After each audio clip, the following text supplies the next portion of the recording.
we're here tonight to celebrate Africa's rich diversity and cultures. A continent which has been through its own share of glory and hardship like every other part of the world. And in the midst of all the celebrations, we can often overlook some challenges facing the African continent and Africa's place in the world. Africa is so diverse that sometimes in the midst of this diversity, we Africans can find it hard to find our strength in this diversity. And that's why we are here as ASA, to inspire and unite all Africans so that we can be able to participate in shaping the social fabric of our communities in every place we are. So I'll talk briefly about the young African leader and Africa's place in the world. Most African countries are still very young countries, very young nations. 50 years ago, we fought for independence. And that fight was motivated by the clarion call to eradicate poverty, illiteracy, disease and poverty all across Africa. But today, there are still two questions in mind. How far have we come to fulfilling that promise?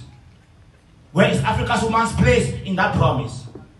As we are here tonight, young Africans like myself and yourself are dying in the Sahara Desert, trying to escape from Africa to Europe for greener pastures.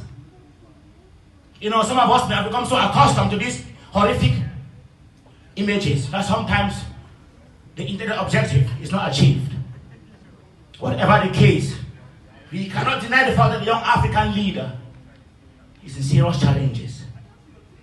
For who else can better empathize and speak about the African problems and find solutions than the young African? You and I are not different from them. I've not spoken about climate change yet, where most of Africa's wetlands and the Lake Chad Basin, the Okavango Delta in Botswana, the Zambezi River, the River Nile, the River Wuri, they're all drying up because of climate change, irrigation, and migration. These are grave concerns, especially because it is projected that climate change will cause more civil war, economic crisis, hardships, and migration in Africa, and ethnic conflicts put together. No matter where you come from Africa, North, South, East, and West, we are all facing the same challenges. Climate change is real in Africa. You can't ignore it. But I think I'm going to depress us. No, I come here to make the young African leader lose hope. After all, none of these challenges are new to Africa. They are not new than those of the past, from those of epidemics, natural disasters, colonialism, slave trade, neo-colonialism, corruption, and human rights abuse. They are not any different. And that is why we remain resilient in the face of those challenges.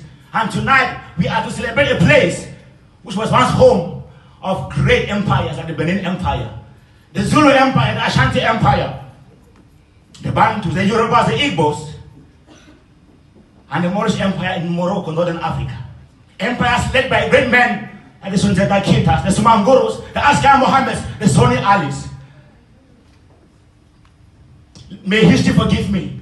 Let me skip down to the Lumumbas, the Nkrumahs, the Bikos, the Nyereres, the Machels. People who stood in the face of colonial empires and declared that they were men and should be treated like men. This should inspire us to honor their memories and leave a legacy for the next generation coming behind us. I think we should also celebrate the great progress and prosperity Africa has made in the midst of these challenges. Just a few weeks ago, African leaders signed the world's biggest free trade bloc that will bring prosperity to 1.2 billion Africans. I think we also know that Africa is home to 3 of the world's fastest growing economies. I think we also know that the 5th ranked nation in the world where we have the most respect for women's rights is in Africa. Why then should we lose hope as young Africans? Why should we lose hope when Africa has the world's largest capacity for solar energy? When Africa hosts 30% of the world's resources, why should we lose hope? Young Africans, if we come together and resist the poison of corruption, the poison of division among us, we can stifle out poverty, corruption, disease, and civil wars and ethnic conflict all across Africa. Because in a world like this today, in this global world, we need to come together as Africans and with the rest of the world and the African diaspora to achieve our moral, political, social, and scientific maturity. Only then can we defeat these monsters that pervade Africa and the world. Oh, all of mankind is a common family, and we have a common home called Earth. We may better learn how to live with our differences for mutual progress. We therefore need young African leaders who can lead Africa to the future of globalization and democracy, enshrined in African patriotism and insight into development. For we Africans as a whole shall never be happy unless we are able to create for ourselves all that we accused the colonial powers of denying us our freedom.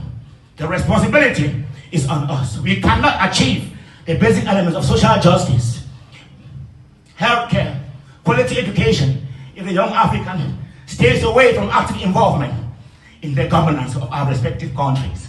We have 54 countries in Africa. We speak 1,500 different languages in Africa. We are the world's second largest continent. We need to come together to build Africa.